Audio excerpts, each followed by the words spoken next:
they had the old hieroglyphs and old tablets and stuff that showed like the Sumerians. Even they would be sitting around a huge jar that was like, I'd say about maybe 4.5 foot tall, and they would fill it with beer, and each person that was there would literally drink, have a huge straw going down into it, and they would just drink off of it. Bob wants to participate. Oh my goodness, she did it again. You don't have to No, participate. sorry. No, I'm sorry. I'm sorry. I don't want to participate. I was trying to type something and I was on the wrong screen. Okay. I'm sorry. I'm sorry. Yeah. Well, I think it's funny. I was just listening to something about the Mesopotamian, beer drinking, and that's like some of our earliest records of beer. Them and the Egyptians. I guess women were generally the brewmasters back then, and they were the ones that owned the taverns. And because it was yeast, I guess bread making and beer making were always kind of associated because they were both using yeast. And I guess back then you just couldn't go to the store and buy some packaged yeast. If you had a yeast culture, you had to keep it going so you could still keep making bread and beer. The old argument about what came first, bread or beer. Yeah.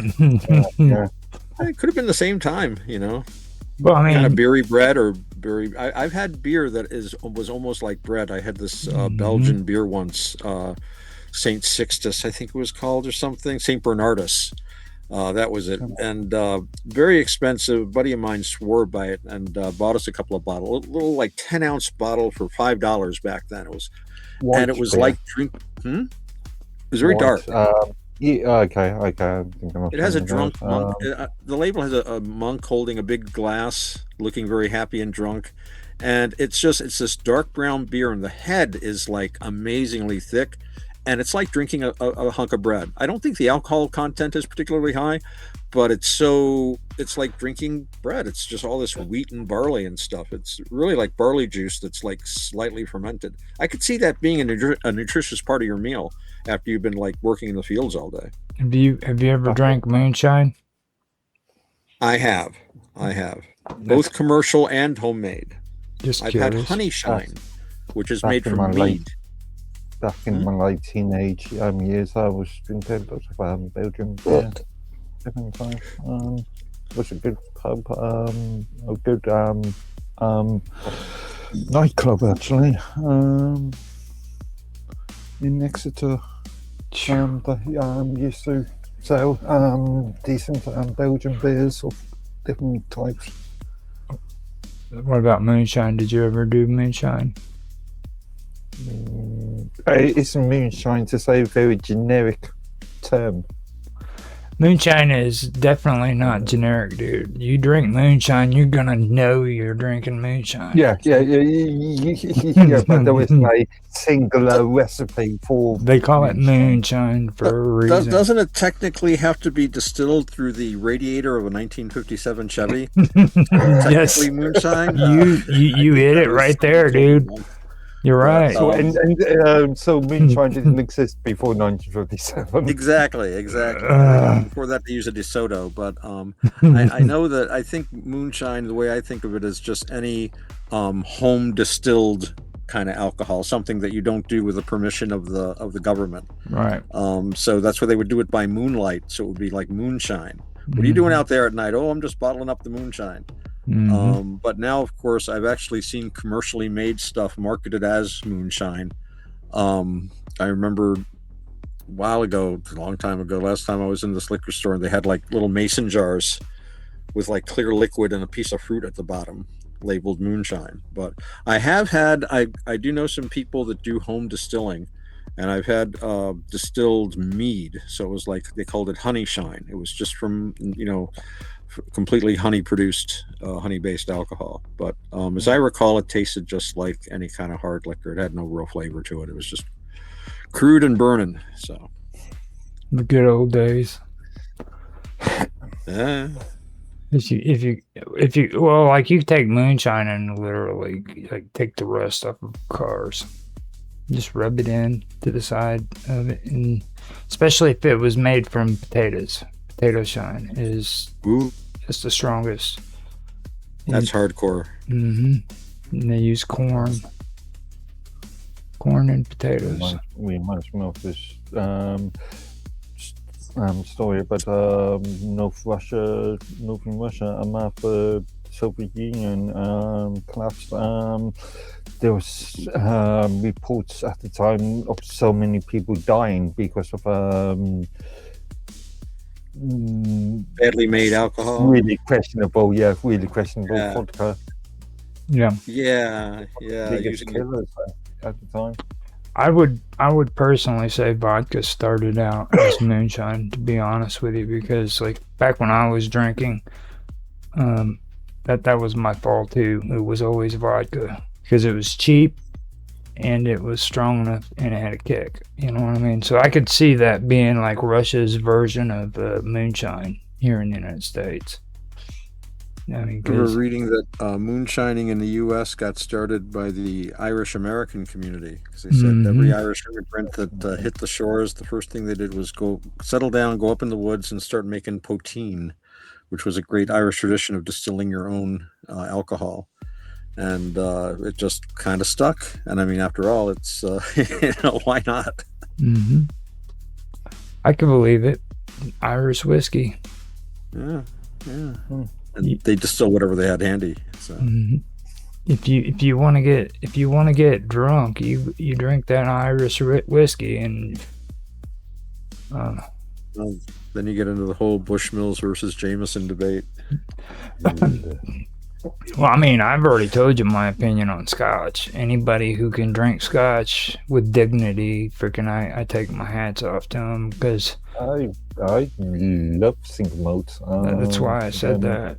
Yeah, but it's a good Scotch. I don't think there's such thing as good Scotch.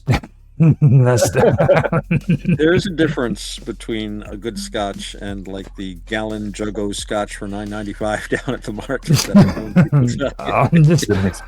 I've had a few versions of Scotch, okay, and every time I drink that stuff, I'm like, oh my god, the Scottish drink this stuff on a regular basis. I'm like, wow, And I mean, a lot about Scotland.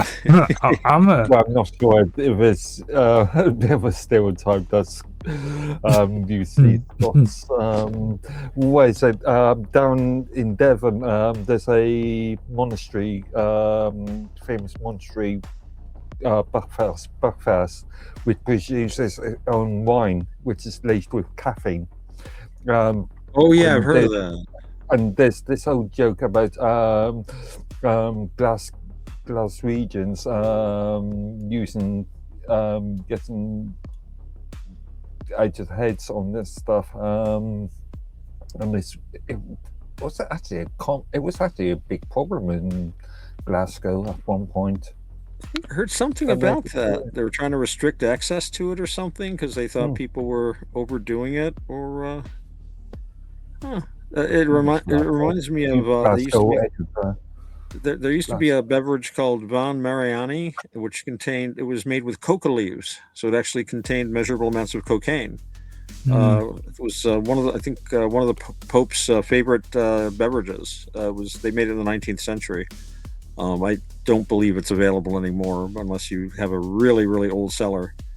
But yeah, they would do odd things with. But one of the things I was going to talk about here in the States, at least in some neighborhoods, it used to be, if you ordered an Irish whiskey, you had to be careful depending on the bar, because Jameson's is made in Ireland, and it's seen as a good Republican whiskey, whereas Bushmills is made in Northern Ireland and it's considered unionist. So woe betide you if you go into a Republican establishment and you order a unionist whiskey, and vice versa. It's in fact good to look up at the shelf and see what kind is there, and that could give you an inkling as to how to shape your political discourse for the evening. Kind of. I don't think it's quite like that anymore, but I remember when I was much younger. It probably is, though, because like when Mark always talks, he doesn't regard Ireland as a real Republic. If it relates to anything, it has to be Northern Ireland. He's Yeah, because a lot of Americans, and even you do it quite often, you just lump Ireland as one sort of area, one country. Right. He got feisty right there. Did you see his facial expressions? You know, the thing is, I find this all the time with Americans. I always grew up with a family that assumed that the 6 northern counties are an indissoluble part of the Republic and will one day be returned. But that was just kind of, nothing extreme or anything. That was just kind of the way everybody seemed to think around me at the time. All my uncles are in the Ancient Order of Hibernians, if you've heard of them, and all that kind of stuff. So, but that it was by the, I think it's more nowadays just posturing. Really, there isn't much to it, and but it was more or less just a way to take the news in our family.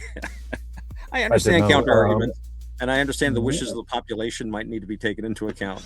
But with the issue with the EU and things like food taxation and food controls, Northern Ireland is a big question even now,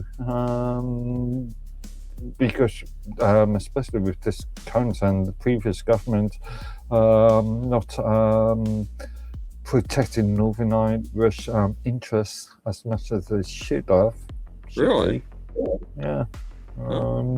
The EU is sort of making a lot of demands and making a lot of diktats over what can be imported and exported from Ireland or from Northern Ireland to the UK, which is the mainland UK. Huh.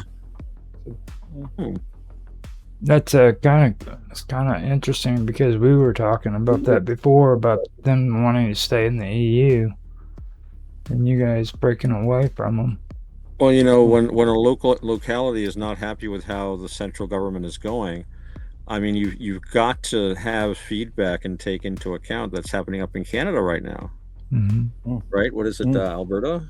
Is that the province that is very unhappy with how they've been treated by the central government, and they're, so in these times you've got to try to keep your eye on all the balls. It's tough, but you're juggling a lot, and you just can't put people on the back burner for too long. They'll put up with it for so long, but they'll start looking around and saying, "Hey, wait a minute, man, this isn't fair." All right. And then you can have political trouble. Well, we've been having a lot of conversations with Naroki, and he's from there, and he says a lot of that. He gets into a lot of that, and I'm okay with most of the stuff he says, but I also know that he's caught up in the whole atmosphere. He wants Alberta to break away from the rest of Canada. So I mean, it's it's really hard to tell. I've heard about the corrupt tactics that's been going on there. They're making it sound like it's just a small population of Alberta who wants to break away from Canada. And right. He claims that it's not. It's just the way that they're doing, their polling. Their polling is supposed to be really messed up. Skewed and flawed. Yeah. Mm-hmm. There's ways to do that, sure.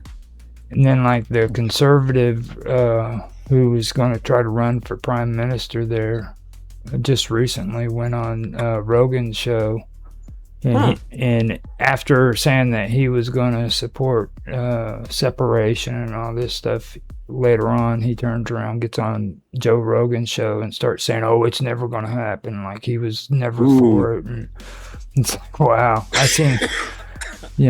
He just basically did an entire, a 180?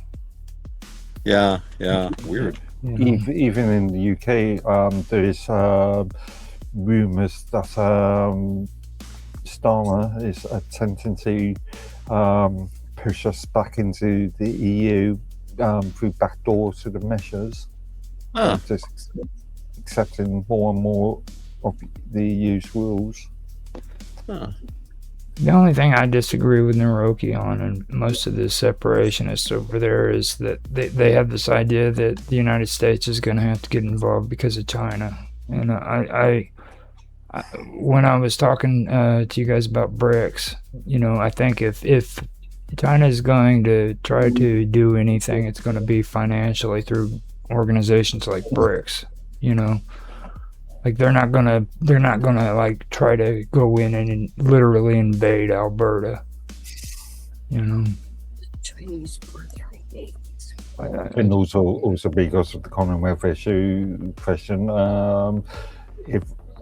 if anybody enters Canada illegally, then probably the UK, Australia, New Zealand will have to get involved as well. I see it.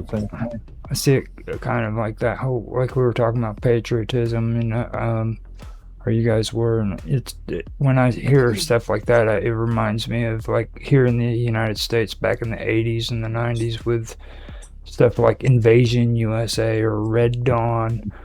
You know, there's going to be this freaking invasion from China through Canada down into the western coast, and the logistics of that would be next to impossible. Yeah. That would be to move that many million that you would need. And even the Japanese in World War II were never even thinking of a mainland invasion. Too big. I mean, it's just way too big. You are a fan of the Bethesda Fallout series, aren't you? And you remember the backstory on the series of games? I never played them. China into Alaska, and then the US went into Canada to. The game was actually coincidentally created in what was it, 1982? 1980. No, actually, it was later, wasn't it? It was the first game 89. 89, yes. Maybe. 91, maybe. Yep. And everything was themed off of it's kind of like a what if everything was all corporation and it was all rotated around the oil companies and stuff. So it's not really our world, but it's like an alternate world. Yeah, with a sort of 1950s sort of retro, sort of futurism, sort of. Yeah, I think I've seen that's, it's interesting when we're talking about patriotism and nationalism and changing outlooks on things. And I think we have seen some changes, because this idea of patriotism that's relatively new. I mean, if we come out of basically the Roman Empire collapse, the establishment of feudal traditions in order to maintain military structures, and I've said this before, when John went over from England over to France, he wasn't an Englishman going to France. He was an Angevin monarch, and they were all his land. And he didn't care what side of the channel it was on. He didn't care about what, the region, the ethnicity, the language was less important. You probably spoke Latin or French anyway. You didn't care what anybody else spoke, because this was your property here and there. You didn't think Englishmen and Frenchmen and this and that. But there became an awareness, and a lot of this came with these ideas that, that were basically people throwing off. It was bourgeoisie, because they were suddenly becoming the important people in society. They controlled the money, they controlled the trade. Suddenly the royals owed them money. Suddenly, just because you were Sir so-and-so and you had all this land and you provided so many men-at-arms to the king, that used to be power, and you could grow your food. Now you needed money to pay the taxes. The king didn't want men anymore. He needed scutage. He needed payment, because he had things he had to pay for. So suddenly the people with the money and the businesses, the intelligent people that were keeping accounts, they were important, and they weren't royal. Their passport, though, they were very proud of being a burgher of this city, in this country, in this land, and they were more in touch. They were a Frenchman or an Englishman. They weren't just somebody who saw themselves as just nobility of Christendom, and which was all of Europe kind of deal. That was more, I think, the identity of the ruling class. So I think it was with a new way society was being organized, a new way it was growing. You had a growing sense of being French or being English or Belgian or Italian or whatever. Italy, especially, that was many states. I mean, from Roman times up till the 19th century, and that wasn't even technically settled until the Concordat with the Pope, which was what, 1930 or something. But now people do think of themselves as Italians, although the Italians I've met seem really more concerned with their what part of Italy they come from than somebody is Tuscan or Sicilian or whatever before they're anything else. When it comes to like Italy, I always I use Florence as a really good example, because that really captures the idea of what republics really are. Like you can talk about the Roman Republic and all that if you want to, but when you get more specific, you can start talking about Florence. That's where it really starts showing. You know what I mean? And like today in the United States, everybody's real big on talking about we're a republic. Right? They don't really understand what a republic really is. You know what I mean? That's actually, it originated from some really, really cutthroat politics. Like people died. I don't know that they even defined it at all like the way we do. I think the Latin, it was like the Roman Republic. It was called Res Publica, and it just meant the government, the way we do it. It just, and they did it however their power exerted itself. But before I forget, what I was going to say was just like we kind of changed to having these political ideas of ourselves, these patriotic ideas, the idea that we're part of a nation. Now we're seeing a change again. And maybe it's because the people in power now, the people with all the wealth, arguably still the bourgeoisie under a technical definition of the owners of the means of production and distribution, but people that wield more power than individual nation states. They don't see themselves as a citizen of any particular country. They often have multiple citizenships, half a dozen passports, and can defy governments, and we've seen that today, or even become governments. So this is moving, away from traditional ideas of patriotism that we had before. I'm not sure where it's going to go. I do see tribalization. People are getting more and more in a world where there's nothing. I mean, if it's just all one world, then it means that it's there's nothing to do but turn inward. If you're told you can't have allegiance to anything but the whole world, well, that's not really much to have allegiance to. The world is big, and that we can't emotionally, really, most of us get all worked up about humanity with a big H. But we have our friends, we have our loved ones, we have the things that ignite our hearts, we have the things that drive us to accomplish. We have the agon, if you like, the struggle to achieve what we want to achieve, and the friends that we do this with. And these are the communities we start making, and you can call it tribalism if you like, but it's affinities. And for the first time in history, we don't have to be in the same village. We don't, although we all have jobs of one sort or another for the most part, we don't have to go out and fight off a neighboring tribe or go, just sweat in the sun all day hoping to harvest enough food to get me through the winter.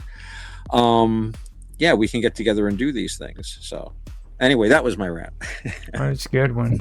I mean, and the one thing when you said that, it reminds me of something earlier on when I started getting into all this stuff. I did research on like the globalist citizen, basically, is what they used to refer to him as, and it's really amazing when you look at that stuff, because like a lot of these people that everybody calls elites, they don't understand that they aren't loyal to a certain government. Like these are people who live in multiple countries. They actually live on a trust fund that's endless. You know what I mean? From the heirs of a dynasty that goes back all the way into the 1400s. Right. And they did nothing to create that wealth. They just spend it. Right. And they don't even have their own properties. A lot of people that I'm talking about who like own who are in England, okay? They live out of these old castles that are ran by freaking these organizations that are supposed to keep them restored and up to date. National Trust or something? Yeah. And these people just they can move from place to place anywhere they want. They don't have to rent property, own property, nothing. And they live off of a trust fund that was handed down to them from God knows who. Talk about grandfathered in, huh? Mm-hmm.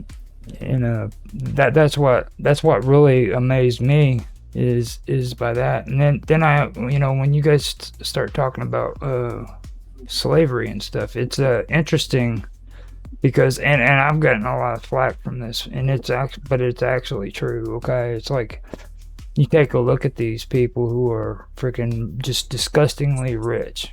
Okay, for them to keep their money from those trust funds, they have to follow a certain amount of rules. They can't go out of bounds when it comes to that. So they have to follow these rules in order to stay rich.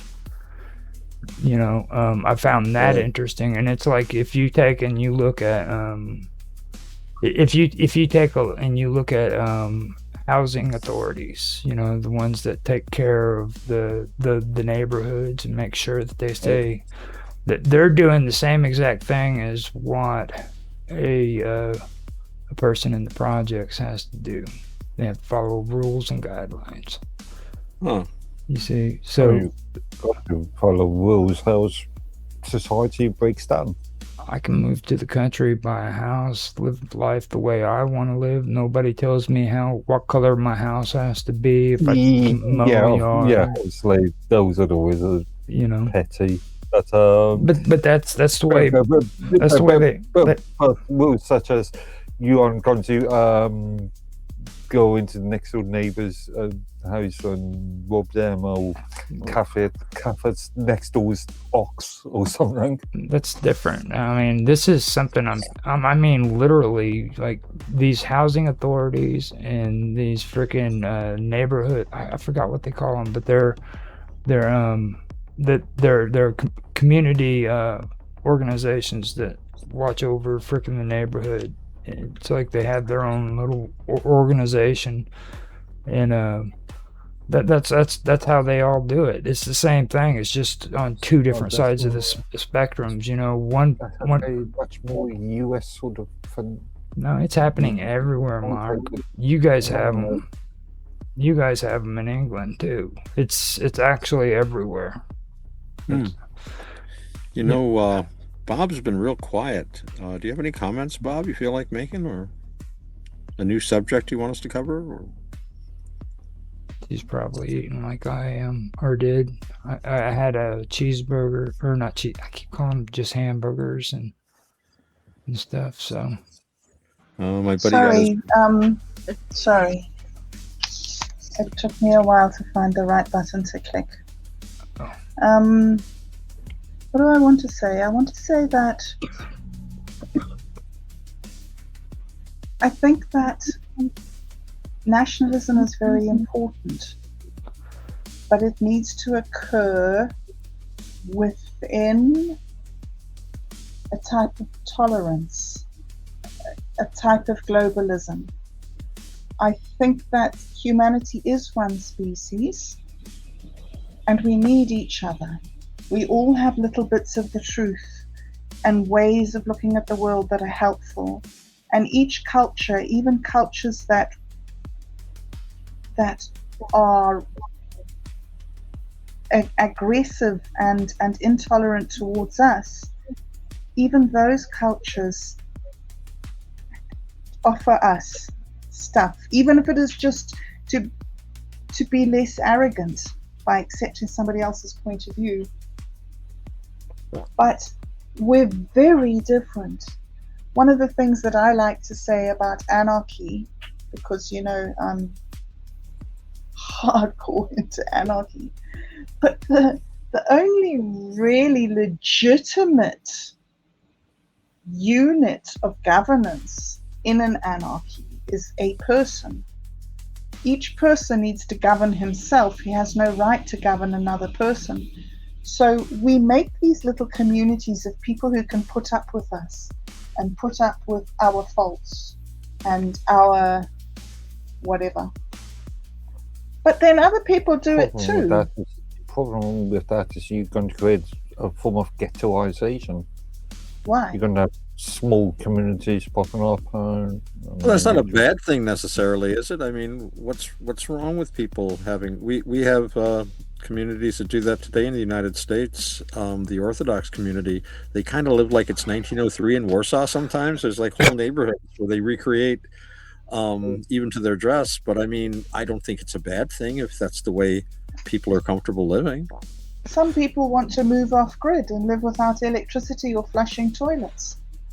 See, I think that goes against the grain on what a lot of these governments want, because if you pay attention, they usually want to coerce people from the country to move into these industrial areas, and it's like, and that's where the problem. Yeah, that's where the problem actually lies. Like if you have a problem with your little child going to school and then having to leave your house and there's a crack dealer out in front of your door, then maybe you need to move away from the city to the country where you're away from that, you know. And I've actually said that before, and somebody says, well, I like the excitement of the country. So that gets me to thinking, okay, so you say you love your children, but at the same time you're willing to put up with crack dealers being outside your door just so you can enjoy the excitement of a city. Yeah, you see, everybody has. Sorry. Carry on. Everybody has the right to choose as dysfunctional a society as they want to live in. Mm-hmm. You can live like a barbarian if you want to. That's your problem. Just don't impose your way of life on me. Allow me to have my community too, and you have your community. And we don't need to like each other, but we can respect each other like the elbow and the knee, whatever. There's no need to put a hierarchy onto society, onto societies, I think that's the problem with nationalism, is that it evokes these emotions of superiority. My culture's so good. My way is the best. I've got the best flag ever. Yay me and my stuff. And okay, it's great to be proud of yourself, but the other guy over there who's exactly like you and could share your DNA is thinking that about his stuff. And why doesn't he have the right to be just as big an asshole as I have the right to be? You know, surely we're at a level of social development now where we can tolerate those ambiguities and we can live within the paradox. Not sure. I'm just looking at if you're looking at it from a more national sort of viewpoint, that sort of form of separation, ghettoization, if you like, removes these sort of cohesion. Yeah, it removes a sort of national cohesion, a national identity, and national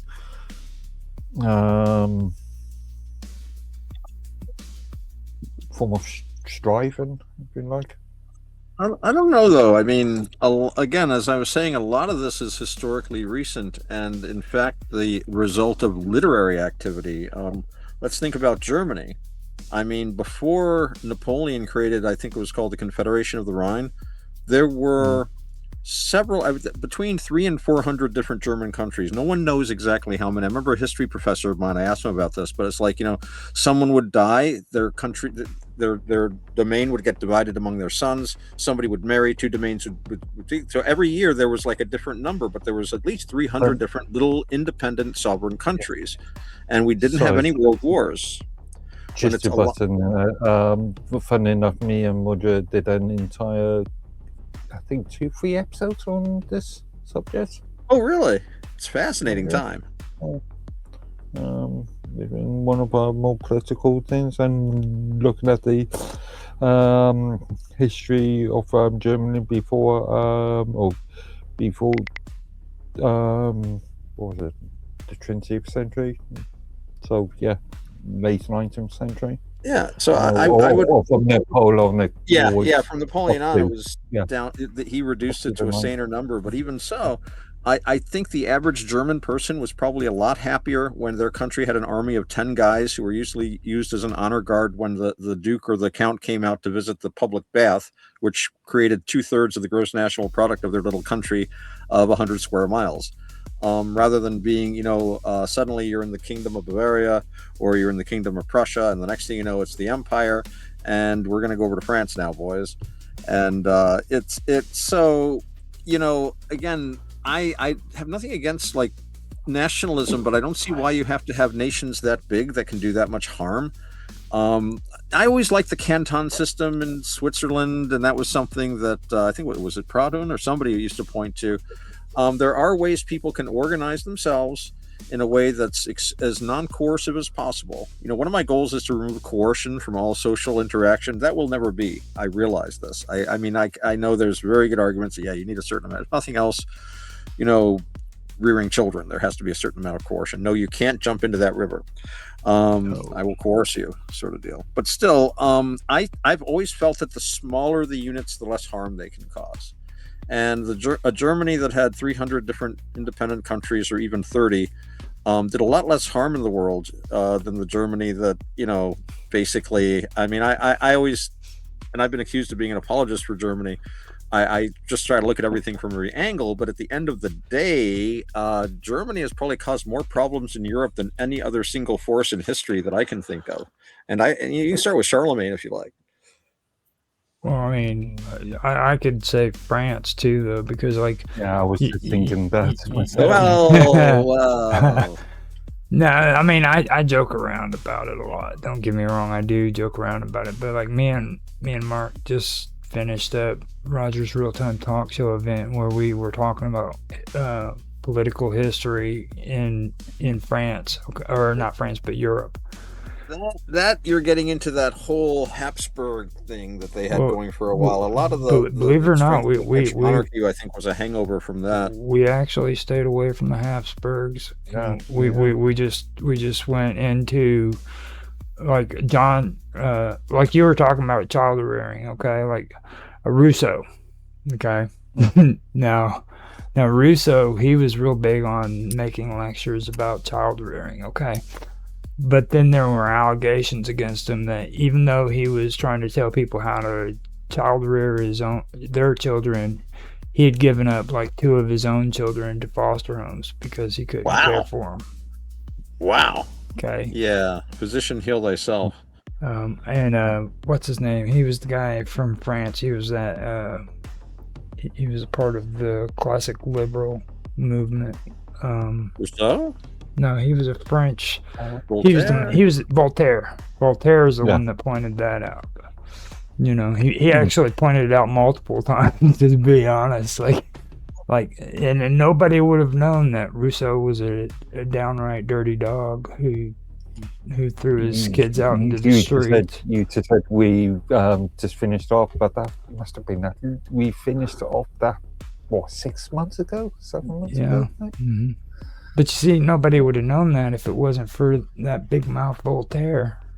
Voltaire, he was quite the character. He was quite the character. He just could not keep quiet. And the thing, you know what I mean? If you really take an honest human look at it, okay, like Voltaire he had such a big ego that freaking he had to have this huge freaking statue of himself.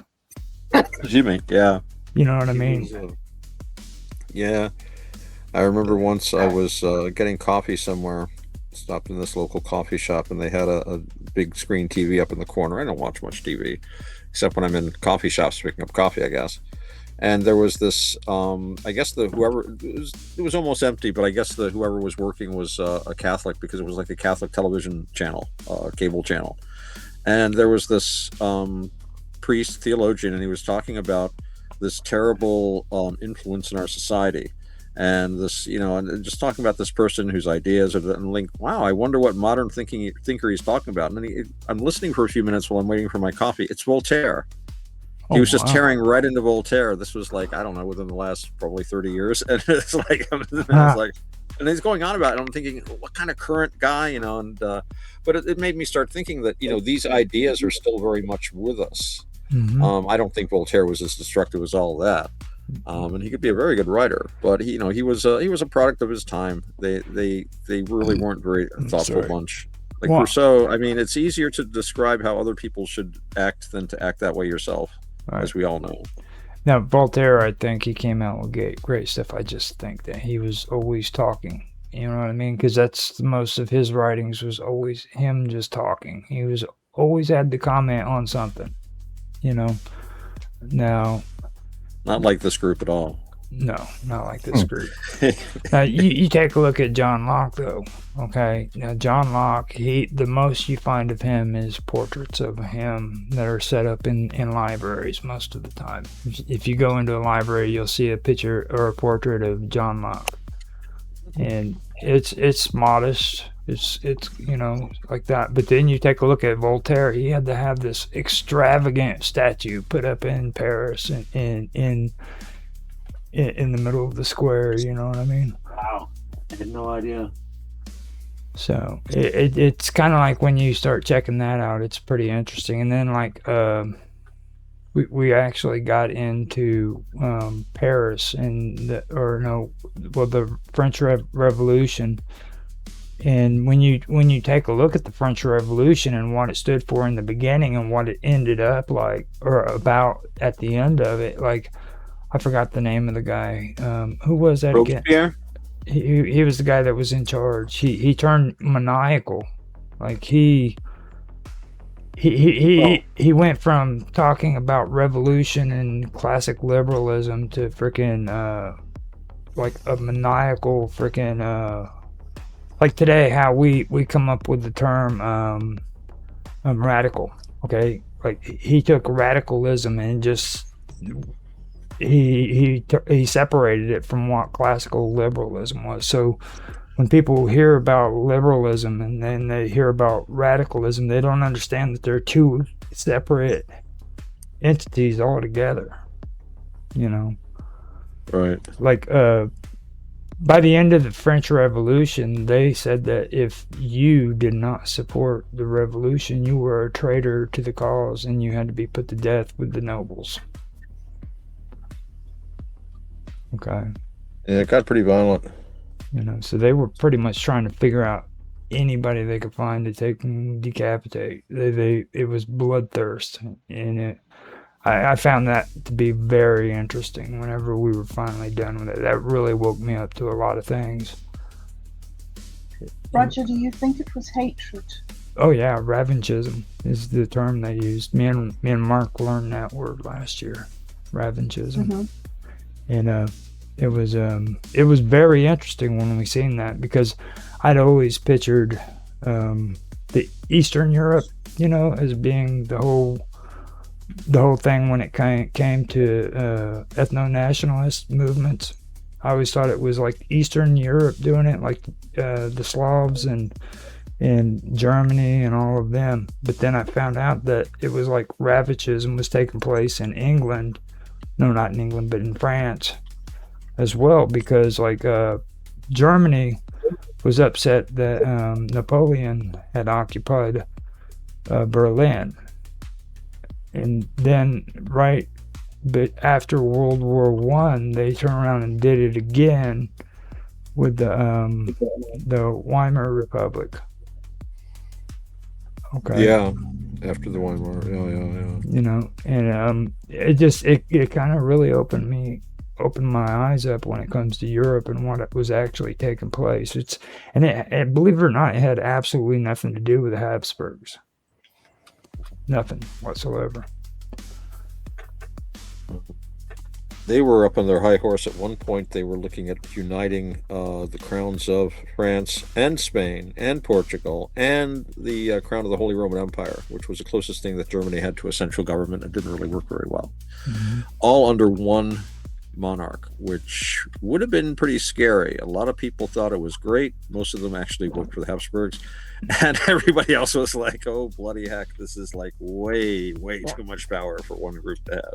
Mm-hmm. And the combined resources would have crushed militarily just about anyone else outside the Habsburg Spear, Great Britain, and and some of the northern European countries. Certainly, the Netherlands would have fallen. They were fighting very hard for their independence. I gave up this whole philosophy that people have fallen into believing is true, is this whole concept of World War One, World War Two, because I pointed it out to Mark while we were doing that. How many countries were actually allied with one another in wars that took place before World War One, which was, what was it, more than 4 or 5, Mark? Is it 4? Yeah. I think so. If you look at all the wars that took place in Europe during the Middle Ages, man, there was at least 4 or 5 major wars that took place where at least 4 countries were allied up against another enemy force. Well, I guess thinking about it, the Crimean War was that involved Russia, right? Britain and France as allies, a kind of a new thing at that time. Turkey involved Crimea. But I remember something where they had the Joint Allied Planning Staff, and it was these French and British officers all standing around the map, and one of the older generals just is saying absentmindedly, "Yes, and we'll send these troops here, then we'll surround and completely destroy the French." He just said French out of habit, because that's the last 10 battles he'd had. He was trying to kill Frenchmen, and the French officers looked a little nonplussed. But it was like, God, that would be embarrassing. I mean, the Russian. And everybody's like, "Oh, there he goes again." All right, force of habit. Yeah. My goodness. And I could picture that too, you know what I mean? It's like, especially if it was an Englishman, like an English colonel or English general. Just like the kind of Colonel Blimp kind of, bloody French. Got that pointed mustache, you know what I mean? The curled mustache. I can see that. I could see that. I know that. I remember that movie, Colonel Blimp. There's a movie. And just at the opening scene where the guy's making fun of him because he's a Colonel Blimp, with his mustache and his belly, and says, "You have no idea how I got this mustache. You have no idea how I got this belly. You have no. Let me tell you." And then we learn his story, but that's another story. No, one thing I do want to say, because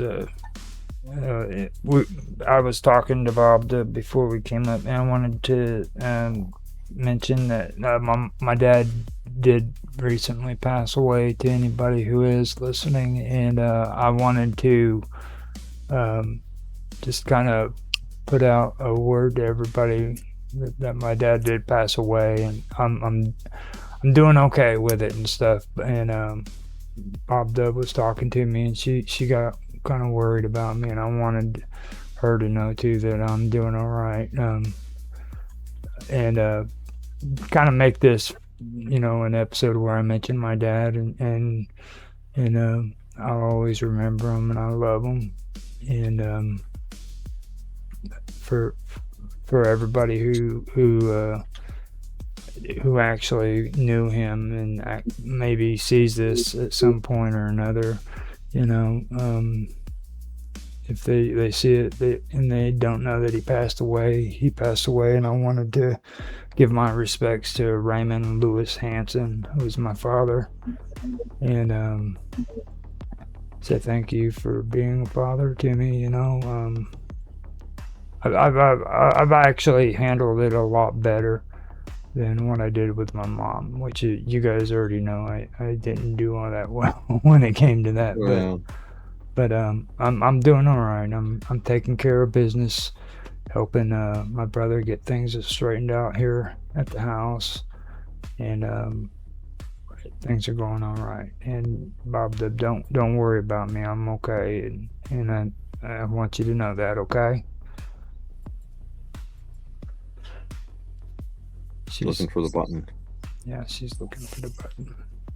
But while she's looking for the button, I just wanted to say that because I know she's been worried about me and all that, and I haven't been telling people on the internet too much about this because when I did that with my mom, I actually had a negative reaction from it. So, and I don't really want to get too much into it, but somebody made a remark to me that really upset me. So I wanted to keep it more private this time than what I did with my mom. And, Yeah. So. And yeah. Oh, go ahead. Oh, I was just gonna say, when we were talking when we did the show Tuesday, I wanted to leave that in your court what you wanted to say because it's really private and personal. And I mean, I really appreciate you talking to me about that because you and Bob Dove and Mark, as well as a few others that have actually been really talking to me and making sure I was okay. Even V, believe it or not. I believe it. V's been leaving me messages on Team telling me, that he's there to support me if I need somebody to talk to, and that's pretty cool. So he's a good egg. Yeah, he is when he wants to be. Yeah, he's young. Yeah, he's not even what he's what 40, 43. He's not even 50 yet. Just a kid. Right. Well, I'm technically not 50 yet, so still got. You're almost there. You're almost there. We'll have to have an internet party for you. You know what happens? You know what happens on your 50th birthday, Mark? I become old. Nothing. Nothing. Nothing. Your hair will start going gray. As I am now, so shall you be. Abandon hope who follow It's already me. going gray. It depends. Gray hairs, I pull out my beard. I actually had, for a long time, I was just going gray. And I had like 2 racing stripes in my beard. So my beard was originally reddish chestnut, and I had these 2 white stripes just down on either side of my lips, which looked really cool.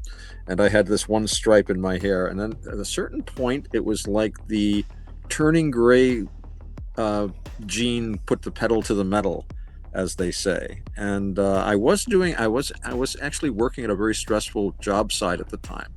That might have been related to it, and that was actually, for me, that had to be when I was in my late 40s that I first started noticing that. And by my mid 50s, I think I was fairly gray. I was gray. But everyone's different. I was gray at the end of my 30s, right? And that was only because I sobered up and like I didn't know how to cope with reality, so I was always stressed. I take a look at the ID card that I had when I was like 6 months out of rehab, out of treatment, and like my face, you can just see freaking the tension. You know what I'm saying? It's like, imagine a guy that just drank freaking coffee for freaking like triple deckers of caffeine, and they've done it for like a month long. That's how I look. Like, you know what I mean? Like the eyeballs and everything. I was just, and I didn't recognize it at the time. Sort of the daily sort of lifestyle. Well, I mean, like I didn't even recognize it at the time. Like I could look at that ID and I wouldn't have even thought anything of it. But like 10 years sober, I look back at the old ID card because I keep all of them to kind of see myself. And I looked at it and I was like, my God, Roger, you were crazy. And it's especially my ex, Chris. Whenever I look at her, at some of the pictures, like this woman had like a glossy-eyed stare, like she was staring off into No Man's Land. Infinity. Yeah, Infinity. And you can see it in all of her pictures, but I never saw it until I sobered up. Funny you talk about the idea today. I came across not that long ago a security card for an insurance company I was working for back in 99. I was dealing with 99. I was dealing with servers, and obviously they've got server room. They had server rooms and needed cards to enter those rooms, and that's got a photograph of me on it. And God, don't even recognise myself from there. That's scary. Wakes you up, doesn't it? My friend has the time hop thing where he posts pictures on Facebook or something, and then like every so often he sends me a picture he took of me, and it's got this little thing. 13 years ago, he sent me one 13 years ago. I looked completely different, and I'm like, I don't really recognize myself. A lot of these, some of these are like very old photos, and it's like, stop sending me these pictures. I don't want to see this young man with these chestnut curls and slender form and savoir faire. It's just like, I don't see that in the mirror anymore. Please. When I see my old pictures, I see a stressed out person, and it seems like I've gotten more laid back the older I've gotten. Like now, I mean, I've always been good with like hanging out with people and kind of making people laugh, but like here lately, I've noticed I was more stressed than what I am now about things. I'm just more laid back. Good. Good. And you can see it in the photos too. That's my whole point. Yeah. I think I have somebody here. I will be right back. I'm gonna go check it out. I heard the dog barking. Yeah. So I'll be right back. Hopefully Bob Dub comes in and keeps you company. Yeah, Bob Dub has many calls on her time, I'm sure. And, we are spread out all over the planet. It's amazing. We're all in completely different time zones right now, I believe. Yeah. So that's really weird. Bob Dub is completely the opposite side of the world to me. Yeah. I've thought about it, and New Zealand is close to nowhere. It is not close to anything. It is so far away from every single place. It's amazing. My brother that lives in Japan is closer to me. Yes, less of a time difference, I think. So are you East Coast, aren't you? Yeah, Eastern Standard Time right now. So it's about what? 5,000 miles away from me. I think so, at least. I've never measured the Atlantic, but I am in East Central New York State. So it would take me probably about 300 miles to drive down to New York City. I'm about 50 miles from the state capital, for whatever that's worth. But for me to fly over to Europe, I would probably go down to New York City, and then just fly across from there, from like JFK or LaGuardia or whatever one that they use. Actually, it would probably be from there to a place in New Jersey and then across. They do a lot of stuff goes to New Jersey, I guess, these days. I don't know. I haven't flown in quite a while. But I'd need to get another passport, though. We were talking about that. Yeah. I'll do it this year. I got a lot of stuff to do this year. I did find out when I'm going to start work again, which is going to be May 23rd. And it's only going to be for weekends and schools. They bring schools in. So it's not going to be absolutely every day.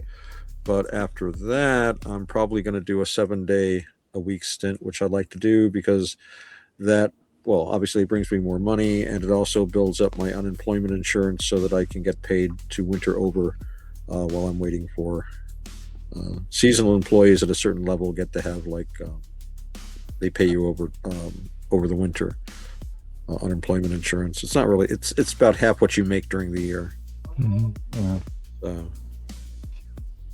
But you have to earn so many, and they changed the rules. It used to be like so many days a week. Now it's like so many hours or so many dollars or something. So, but it's a pretty skate job, and 7 days a week isn't bad. Not sure what I'll be doing this year. They didn't seem sure either, but I'll start off the year just running rides, which is actually my favorite job in the place. You just stand there and turn a button on and off, and between patrons, I do meditation.